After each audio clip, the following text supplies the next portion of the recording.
Yeah. Well, hey, hello everybody. Nice. Josh and I were just talking a little bit off camera. This is going to be a low production quality interview. Both of us, me especially, didn't do everything we needed to make sure this was perfect audio. So apologies in advance to everybody on that. But just to give people a heads up on who you are. This is my cousin Josh, everybody, on my channel, and we are born weeks apart. And Like like 9 days or something. yeah, it's funny because I have so many friends, and I'm sure I don't know if you had the same experience that of August birthdays. That like I just have this list of all the August birthdays where I'm like we're all just somewhere close to each other. So 7 days to 2 weeks. Yep. Yep. Yep. Yep. There are actually two friends at my last church. One was the 13th and the other one was the 14th of August, and so we all had our birthday together. But my Yep. wife actually calls you the handsome cousin because she says you and I look alike, and so that's why I wore the Hey, glasses to I'll differentiate. take it as a compliment. Yes, yes. So no, so you are also a youth pastor, and so do you want to just give a little quick introduction to who you are, how long you've been a youth pastor, where you're a youth pastor, and what got you into it? Sure. Sure. Yeah. Yeah. So So apologize. apologize. I I got a got a cold cold today, today, so if so I if I sound sound like like I'm I'm stuffed stuffed up, up, I I am. am. Dude, it's in the air. Yeah. Yeah. But But anyways, anyways, so so I I kind of kind got of got into into ministry in ministry a in a weird weird way. way. Um, the The last last church I church I was was at, we at, were we were part of part for of a for a very very long long time, time, Mm-hmm. and and grew up grew in up the in the youth youth group group there. there. And then And then after after graduating out graduating of out of youth youth group, group, went went back back and and volunteered volunteered there. there. Did a Did whole a whole bunch bunch of of work work with with them. them. And then And we then we had a had a new new youth youth pastor that pastor had that had come come in, or in, or actually actually just a just a youth youth director director, come come in. in, And and he's he's there there for a for a short short time, time. kind of Kind of left left abruptly abruptly, just just for for some some things in things in his his life life that were that were happening. happening, And and just just really, really, like like one one day day texted the texted the church and church and said, said, I'm I'm not not serving serving anymore, anymore. left the Left the church, church, no no context, context, just just gone. gone. And, And hindsight, hindsight, we've we've kind kind of of seen seen what what happened with happened with that and that and all all that. that. We We won't go won't go into into detail detail there, there, but but um, um, ended up ended up kind of kind of being the being de the de facto facto person person there there to to start start leading the leading the youth youth group. group. I I had had slowly slowly getting getting into into teaching and teaching and stuff, stuff, which has which has been been fun. fun. But then But all then of a all of a sudden sudden there's a there's a vacuum vacuum, and and everybody just everybody just kind of kind of weirdly weirdly looked to looked to me and me was and was like, like, can you "Can you start start leading the leading the youth youth group?" group?" So So here we here we are. are. So So that was that my was my introduction to introduction to youth youth ministry, ministry. eventually Eventually working working that that into an into an actual actual paid on paid on staff staff position, position, Mm-hmm. being a being a youth youth director director there. there. Did Did that that for for about a about a year year, and then and then ended up ended up where I'm where I'm at at now, now, through through some some church church transition transition and and stuff. stuff. Mm-hmm. Ended up Ended up here, here, and I've and been I've in been the in the ministry ministry here here for for about about just a just a little little over over 2 two years years now, now, in in this this location. location. So I've So been I've been doing doing it it in in total, total, officially, if officially, you if you will, will, for for about about 3 years. 3 years. Okay, and you're at now this matters some just so I can make the really interesting points of parallelisms and all that. So you're at Sparta Church of the Nazarene, right? No, No, so I so I was at was at Sparta You're Sparta at Church of the Church of the Sparta. Nazarene. Nazarene. Now Now I'm I'm at at Sparta Sparta Center Center Church. Church. So So Sparta. still still within within Sparta, Sparta. Yeah. just Just Okay. different different church. church. Yeah. Yeah. So if I'm understanding correctly, now maybe I have this backwards. Paul Kautz is there, Yep. Yep. and Joe Taylor is Yep. the wife of the pastor you're working with. Yep. Yep. Who's on Who's the on other the other side of side of this this wall wall right right here? And here? he And he knows knows you, you, and and she she knows knows you, and you, and yeah. Yeah. yeah. So it's just sort of wild because I remember. So Paul Kautz would be my wife's college track coach, and I have been in a car with Paul driving all across America as we went to different meets and all that jazz. And Hmm. so Paul was like, Good Good guy. guy. he's like, "Do you know Josh Murray?" And I was like, "There's no way this is the same Josh that I know."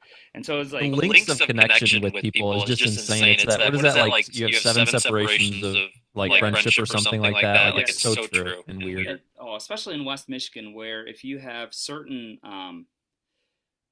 certain specific connections, you will automatically be connected with so many different people. Yeah. Yeah. So like our uncle who does work in India, it was wild. Like I went to that same city in India and I was like, yeah, he's part of this company. People are like, he's part of that company. I'm like, oh, I guess I have international connections right now. That's That's right. right. Kind of Kind a of a big big deal, you deal, you know? know? Yeah, and yeah, but I'll leave his name out of it because it's gospel work, and I don't want there's a lot of conflict and tension in Yeah. India. Yeah. But so it's kind of cool that you have this circuitous path into ministry, and so something that I know gets brought up a lot is people in ministry should have other world experiences. There's a podcast that I listen to very frequently, the Holy Post podcast. You listen to that? I feel like I've heard it before. Yeah. So the creator of VeggieTales, he's Okay. Yep. Phil Vischer, and he's got his co-host Sky Jitani. Sky Jitani's like his hill to die on is that if you're a pastor, you should have other world like work experience before you're a pastor, and so I think you have that to the gills. You've definitely worked in different jobs. So how has working outside of the church prior to being a youth pastor informed your opinion about like stuff to do with the kids and what to teach? Yeah. I would even take it a step further and maybe frustrate some people by saying that I think you need to have some outside world experience, but I think you also need to be a little bit older when you get into youth ministry. I think there's an argument to be made, not in every circumstance, of course, but to have some type of family experience in your back pocket, maybe a little bit of marriage in your back pocket if that's what God has put in your life. Because coming right out of seminary or whatever and just jumping into youth ministry is just mind-boggling to me. That we're putting, 18, 19, 20-year-old kids with basically within their peers and expecting them to lead them. Spiritually, it works sometimes, but I think often than not, you see that last that's why there's so much turnover in youth ministry, right? It's like 8 months, I think, is the average stay of a youth pastor nowadays in the United States. But to your actual question, I think life experience really helps because as much as you might say youth pastor, youth director, all of that, you're really kind of a family pastor. You're really kind of a family minister because it's not just about the youth. I think a healthy look at youth ministry is actually a holistic family ministry, looking at the parents as the primary disciplers of the kids. And so, like, playing off that, bringing them into it. So you're doing so much more than just youth ministry. You're dealing with parents, and I say dealing in a loving way. You're all the things that come with that. And having some experience outside of ministry context is helpful. So then you can really relate to their context, right? They're in the jobs, they're in the grind. They're parents, they're dealing with the kids at home, they're trying to raise them on top of all the other stresses of life. And if you can step into that and say, I kind of get that in a sense and empathize a little bit with them of where they're coming from, I think it's super helpful. And then, maybe you grew up with this, but I think if you come out of seminary, you go right into ministry and all of that, there can feel like there's a little bit of separation to where a lot of what's being preached is like, that's true, but gosh, how do I apply that? And can you give me some real world experience of how you do that, right? So I think all of that probably plays into your question. Yeah. Oh, well, it's so your journey to youth pastor is different than my journey to youth pastor, where so I've done a lot of Youth for Christ ministry, high school with the junior high kids, then in college, going to Moody. So training, getting a pastoral degree, doing a year-long internship after Moody, and then going to seminary, being a solo pastor, and then being a youth and family pastor after that. But I think that hits on what you mentioned. A big frustration I have is whenever people view youth ministry as simply a stepping stone for something bigger. And it's like, with such an insult to the kids, right? It's like, they're not fully human yet. Someday you'll be a real pastor to real people. And like, what on earth? Yeah. No, it's really offensive in some ways when you say it like that. It's like, it's the same as saying like, well, you're training the next generation, and like that old cliche. And it's like, actually, they're the generation now, and they're making impact now, and they can handle and take way more than you think they can. And so it's, I would agree with that statement. Yeah, well, it's interesting. So Springtide Research is a group that I've been following for 7 years, where every year they do multiple deep dive interviews with a couple dozen kids, as well as like just mass like surveys across. And it's the state of religion of Gen Z. And I think they're now to Gen Alpha. But they said that kids have a lot of questions, but they aren't necessarily asking the questions that adults assume they're asking, which goes back to like the seminary statement of like that knowledge of like, if we as adults are just answering the questions that kids aren't asking, it's like we're assuming they can't handle, Right. or maybe we can't handle their statements. But no, I find it so wildly offensive, the idea of building yourself up the corporate ladder inside of ministry, where it's like inside of a healthy church, there is a multitude of leaders that have a multitude of roles, and the statement of priesthood of all believers too, where just whether or not you have an official title or a salary doesn't doesn't make or break if you're a minister. And I no, but the interesting thing too, if I understand your church's history correctly, is your head pastor. He wasn't necessarily ever seeking to be the head lead vision guy. He was very happy being just ministering in the role that he had. And so our view of a ladder. So it's interesting because on one end there are a lot of, I think, maybe kids that come out of seminary and think, I got to go be youth pastor first to get to that senior pastor role. And like that's kind of what you're speaking to. But it does naturally happen that way sometimes, even if they're not looking at it that way, right? Yeah. And so ones that are going in it in a healthy way, saying, I'm here to do youth ministry, and then they just, after years, find themselves in a lead pastor role. So there's been a trend of that. So when I was first hired on here, we had our lead pastor. He had been a youth pastor before. Well, he had been a family pastor before that, then a youth pastor before that. So he really had done that, not necessarily seeking it, but it's just the natural progression of what happened. But then he just put other people in place where he left and did a good job with it. And then our current pastor now is the associate pastor at the time, because the lead pastor ended up retiring. He left. He's doing other ministry work, which is cool. And so he was an associate pastor for a long time and ended up in the lead pastor role. And so, wasn't necessarily looking at that when he came in, and really wrestled with it when the lead pastor left and whether he should or not, and obviously decided to, and think made a good decision there. But it can happen both ways. You can look at it the wrong way and think it's just a stepping stone, or you can step into it and God might use you through that over, faithful service to step into that role. And if you think about it, so biblically it talks about elders. So which at its Greek root just means an old person.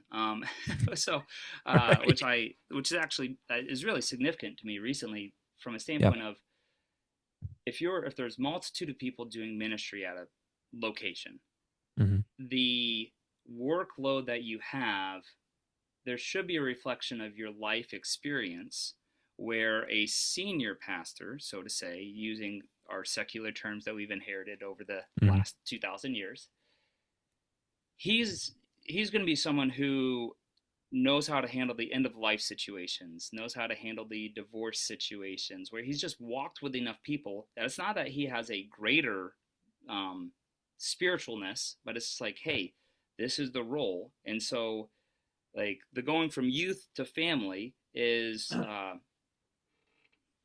you're able to have more experience base to deal with more things, right? And inside of that general model, though I think a wise church is sort of like youth and family. Like you're doing all these people. You have a young face, so young people are going to gravitate to you more than to maybe me. Although I'm pretty sure Ben's face looks pretty young still. But yours looks younger than mine. I have more facial hair and gray on it than you do. So no, I had to shave recently because I was told to.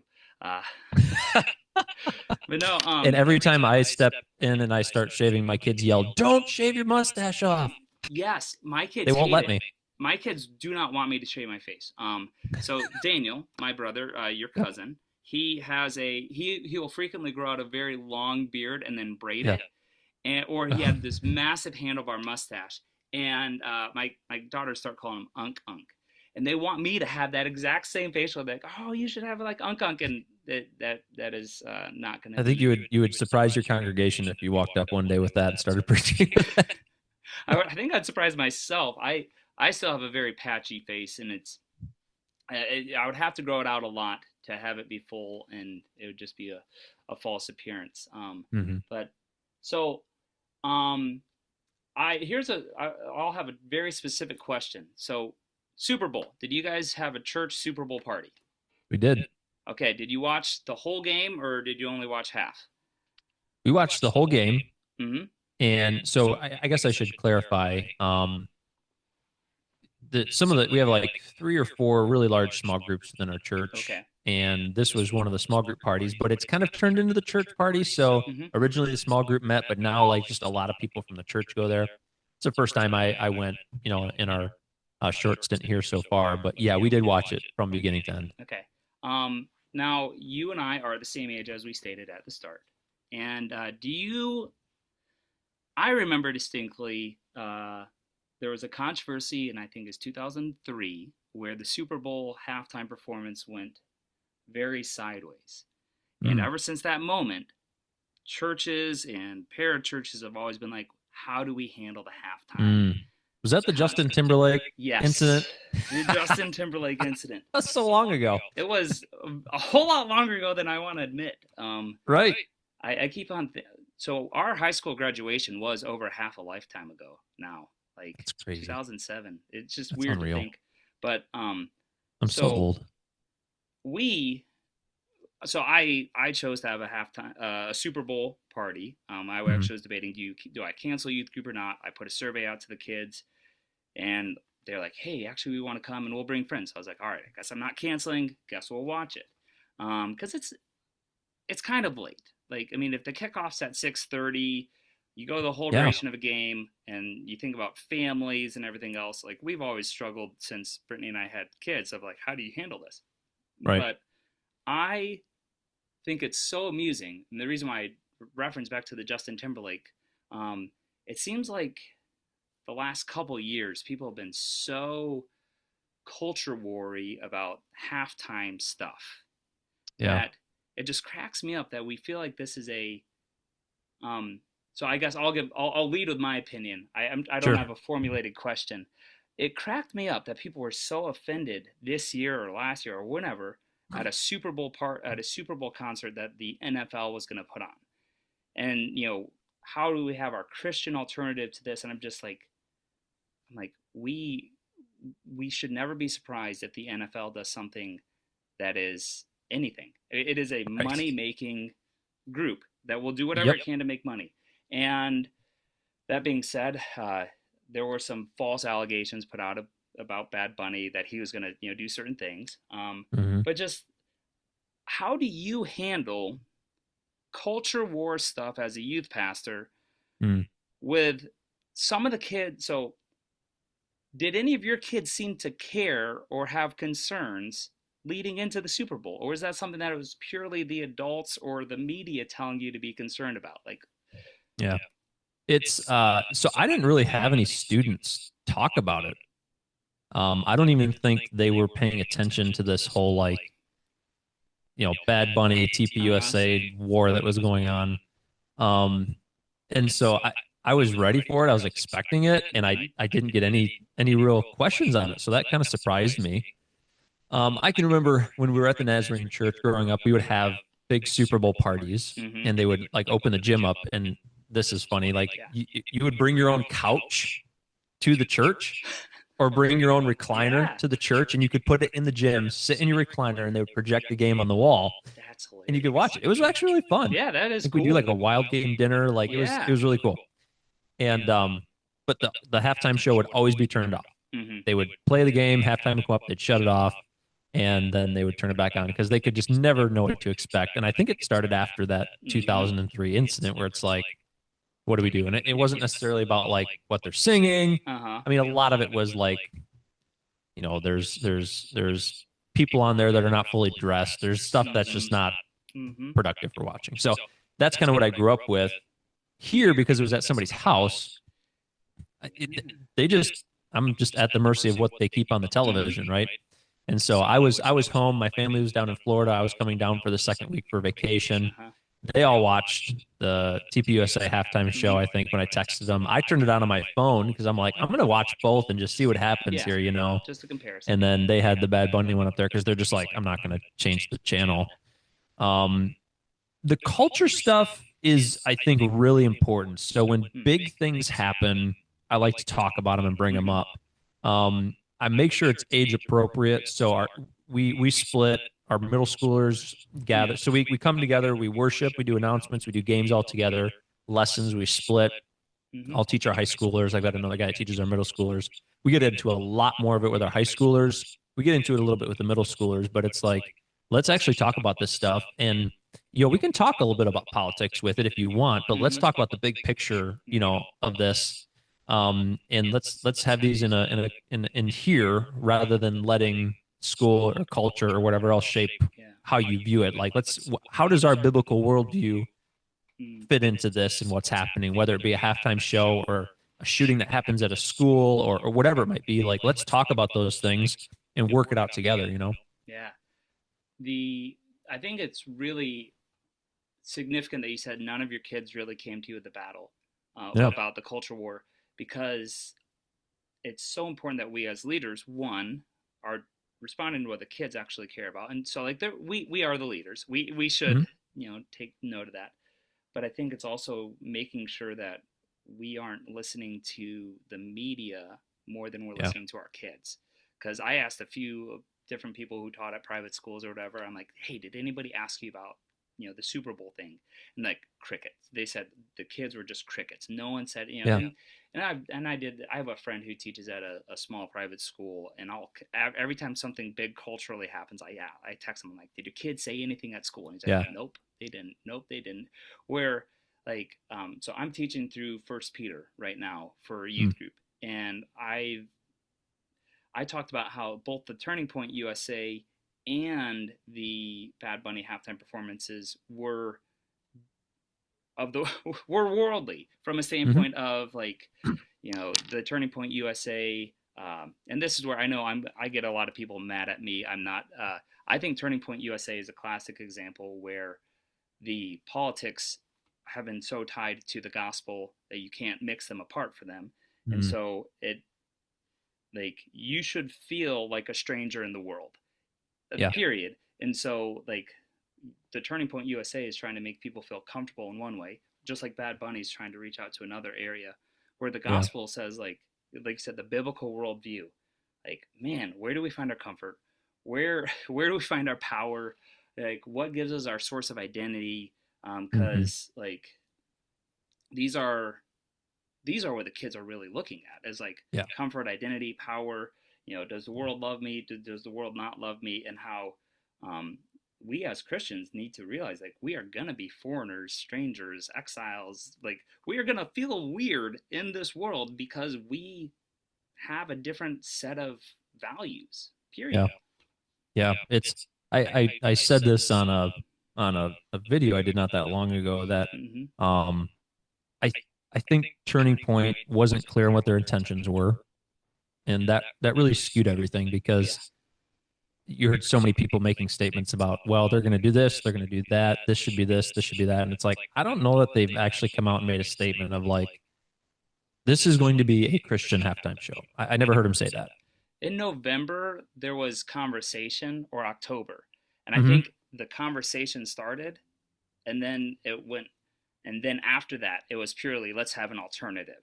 So I think it was primarily an advertising standpoint of the faith, family, and freedom.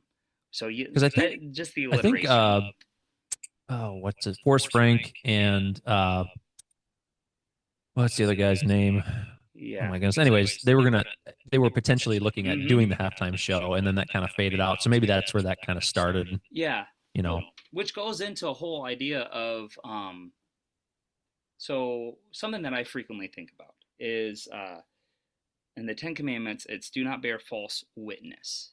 And how so often, whenever we are giving an account of what someone else thinks, and this is part of what you were just hitting on, like, are we actually reporting what they said, or are we reporting our interpretation of what they said? Because that was what frustrated me with a lot of people who were telling me that Bad Bunny is going to be a certain thing. They said he's going to be this godless cross-dresser who's going to try to turn your kids into these crazy things. And I'm like, that's not what he did. So you therefore, and he did none of that, right? And like, now that being said, I obviously think that I would like to see a whole lot less gyration in a halftime performance. It's always been very awkward, where you're like, I don't like, I like the music, the sound of it. Hmm. Though I think his one song about having a different girlfriend every day probably doesn't Yeah. reflect the values that I want Right. my kids to have. But no one knew the words, so Yeah, we didn't know it anyways because we couldn't understand it. But like, I think the bigger miss here though is on the NFL, and you talked about this earlier. Like, number one, I'm not looking to a halftime show to like be where I'm getting my gospel information, right? But at the same time, I think if the NFL would be a little bit more aware of what's happening in the world, a little bit more aware of their viewership clientele. I don't think most people necessarily wanted that kind of halftime show. Now, it wasn't nearly what they were saying it was going to be. So, in the grand scheme of things, I've seen a lot worse halftime shows before. oh But at the yeah, same time, I think if you would have brought like somebody that's a little bit more like whether it be a country singer or just a little bit more like a mainstream band that comes in and kind of get rid of it, like because there are a large set of people that don't want to have to worry about what's going to be on the halftime show. They just want to be able to have the thing on. It should be if it's on live TV and and you're doing football and you're claiming this is a family thing, like that shouldn't have to worry about keeping the halftime show on for the football game, right? I caveat that with I have to be careful what commercials come on nowadays with with my kids. I think and so there's some halftime or there were some Super Bowl commercials where I'm like, oh, so. But I think the NFL missed that a little bit, that they could have been a little bit more aware of what's happening in the culture, and being a little bit more sensitive to their fan base. Though he is the most streamed artist, but yeah, their fan base might not necessarily have been the Bad Bunny fan base. The two aren't going to be parallel streams, but they're looking for money. I think they were trying to draw the Bad Bunny fan base into the show, knowing that people were going to watch the Super Bowl no matter who was at the halftime. The same reason they keep showing Taylor Swift for Kansas City games. They just want to get the little kids to come watch football. Oh man, yeah, they're just trying to get the viewers on that. So actually part of the reason why I wanted to have the conversation with you in the interview was because you had that comment about like not getting distracted from other things, but instead focusing on Jesus. So because you mentioned that there's been a lot of people who are just silent on social media until just now, and now everything that they're posting is political. Now, and you're seeing this, I see this maybe, I'm assuming you too, like it's both sides of the aisle that now people are all of a sudden, everything they're commenting. And there's a level where, so discipleship is showing how the gospel applies in your life. And so then some people might be assuming that it's discipleship, what they're posting. So these are the gospel implications on my politics. But like, I sadly keep seeing. Are you getting the notification? Oh, we got 10 minutes left of our video. I just got a big red flag on mine, so I don't know if you got it. Anyhow, here we go. It's running out of time, ? I am not going to pay for an upgrade of Zoom. We'll do part two. Yes, part two. I don't. Neither of us have the salary to pay for a full. That's upgrade. Right. But just, I think it is interesting how people can get so obsessed with an effect that they forget what the cause is. And so like, obviously our faith should affect our politics, but if all we ever do is talk about politics, it's probably not our faith that's affecting our politics. It's our politics affecting our faith. Right.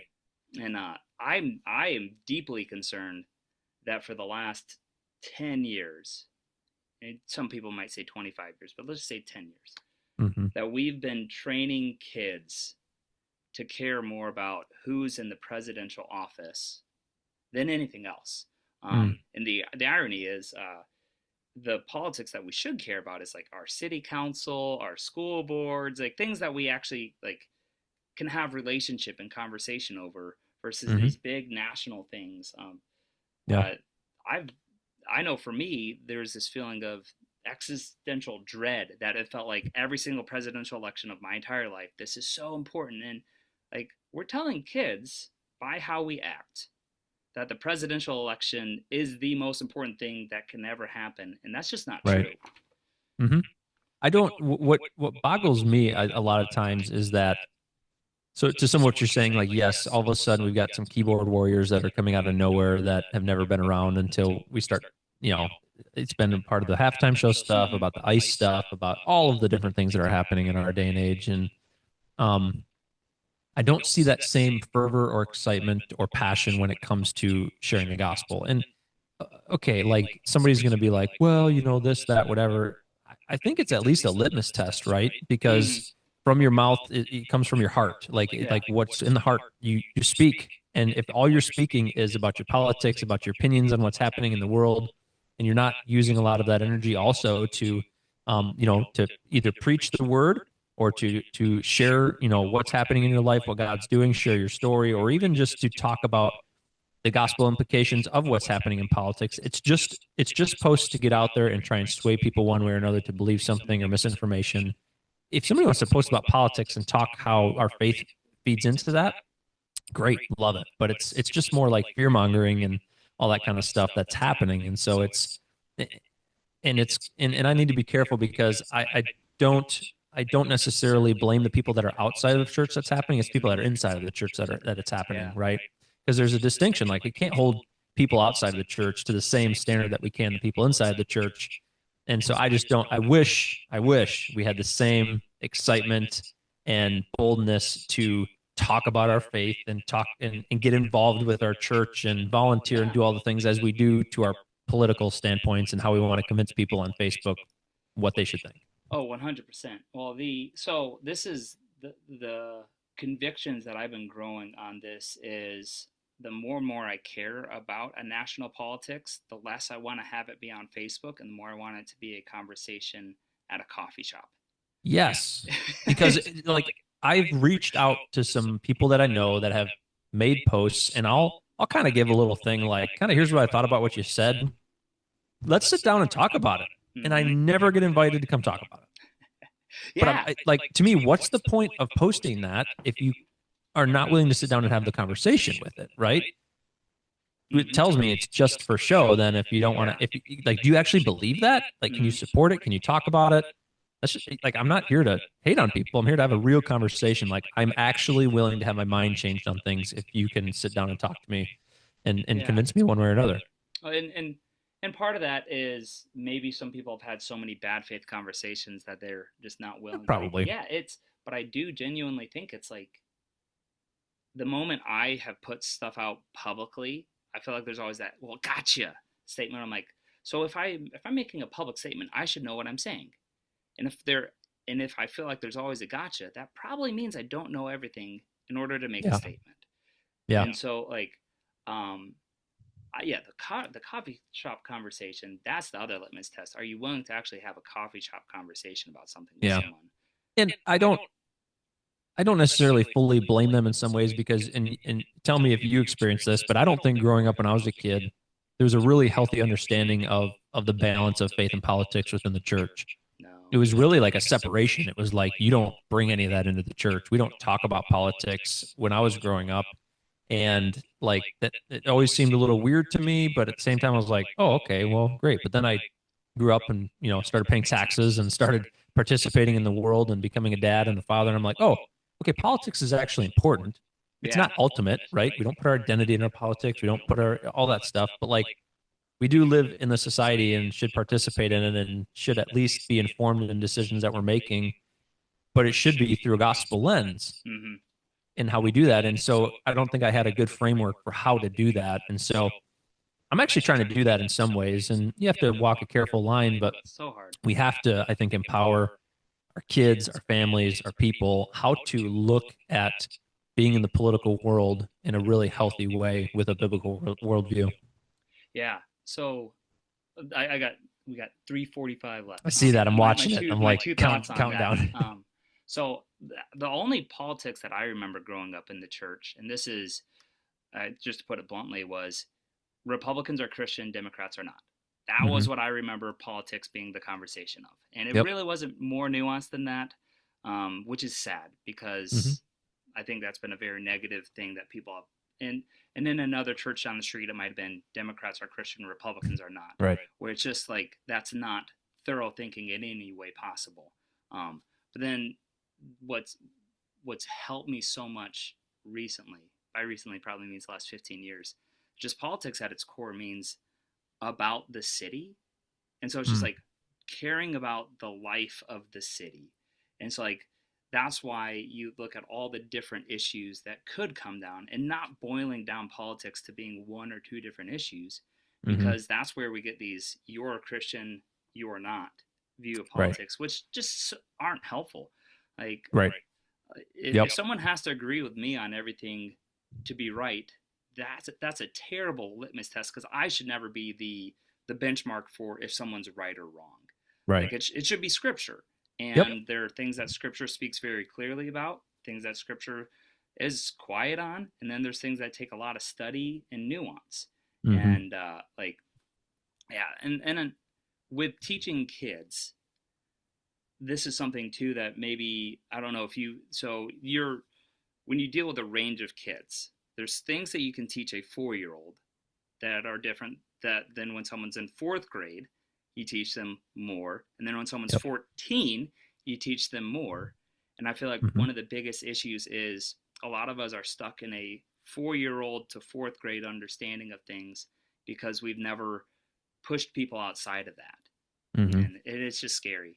I was going to tell you real quick, I know the time's running out, but do you want me to create a meeting and call you back with it and keep going? We can do it. Up to you. Yeah, no, that'd be awesome. I would enjoy a further conversation on it. Okay. And maybe we can post it in 2 separate interviews. Part A. There you go. Part 1, part 2. But so I believe that part of the issue with culture war stuff is the framing of it. It's not necessarily the content, it's the framing. And this is the national politics to the halftime show to different current events, is if we frame it from a standpoint of being more important than Jesus, rather than asking, how does Jesus help me understand this? Correct. Yes, 100%. All right. To the next episode for the answer for that. I'm going to sign off for now. All right. All right. I'll send you one right back. Awesome.